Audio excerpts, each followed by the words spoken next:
সকালে উঠে বাইরে গিয়ে দেখি উঠোনের ডাব গাছ থেকে ডাব পাড়া চলছে।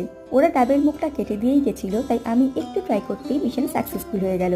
লাঞ্চের পর বাবার সাথে একটু দেশ বাড়ি যাচ্ছিলাম, আজকে ওখানেই থাকবো। আসলে কাকু কাকিমা আর বোন 2 সপ্তাহের জন্য বাইরে যাচ্ছে বিশেষ দরকারে, তাই সি অফ করতে যাচ্ছি। বর্ষায় গ্রামের চারিদিকটা সবুজ হয়ে আছে, কি যে ভালো দেখতে লাগছে কি বলবো। এইটা হলো গ্রামের পঞ্চাননতলা। পৌঁছে দেখি দাদুভাই বাইরে বসে আছে আর কাকু কাকিমা বোন রেডি হচ্ছে, একটু পরেই ওরা বেরোবে। কাকু বলল ছাদে গিয়ে আঙুর খেয়ে এসো। গিয়ে দেখি বেশ অনেকগুলো আঙুর হয়েছে, কিন্তু ওই যে আঙুর ফল টক, তাই আর খেলাম না। ছাদ থেকে সানসেটটা খুব ভালো লাগছিল, তাই নিজেকেও একটু ক্যাপচার করে নিলাম। নিচে এসে দেখি বোন অলমোস্ট রেডি, অনেক দূরে যাচ্ছে 2 সপ্তাহের জন্য, তাই সবাই ফাইনাল গুড বাই জানিয়ে দিলাম। ওরা বেরিয়ে গেল, তারপর বাবাও বাড়ি চলে গেল। আমি আর কাজল দিদি একটু ছাদে ঘোরাঘুরি করলাম আর অনেক গল্প বললাম।